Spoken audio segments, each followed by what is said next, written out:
জীবন আপনাকে অনেক কিছু দিবে, আবার কেড়ে নেবে। আল্লাহ এভাবেই পৃথিবীটাকে সাজিয়েছে। ইয়াউমুন লাকা ওয়া ইয়াউমুন আলাইকা, একদিন আপনার ভালো যাবে, আরেকদিন খারাপ যাবে।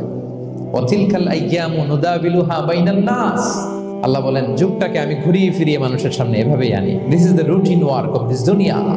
দুনিয়ার রুটিন ওয়ার্ক এইটা। আজকে ভালো, কালকেও যে ভালো যাবে এমনটা নয়, কালকে খারাপ যাবে। আজকে তার খারাপ যাচ্ছে, পরশুদিন আবার তার ভালো দিন যাবে, ঠিক কিনা বলেন? অন্য এক সূরায় আল্লাহ তাআলা বলেছেন ফাইন্না মাআল উসরি ইউসরা, নিশ্চয়ই কষ্টের সাথে আছে স্বস্তি। আজীবন মানুষ কষ্টে থাকে না, দুঃখের পরে থাকে সুখ।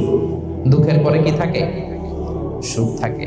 এজন্য উদ্বিগ্ন হওয়া যাবে না। বিষ্ণু ইসলামের জীবনী থেকেও আমরা এটাই শিখি, উদ্বিগ্ন হওয়া যাবে না। তিনি বলতেন ওয়ালাম আন্নামা আসাবাকা লাম ইয়াকুন লিয়ুখতিআক ওয়া মা আখতাআকা লাম ইয়াকুন লিয়ুসিবাক রুফিআতিল আকলাম ওয়া জাফফাতিস সুহুফ।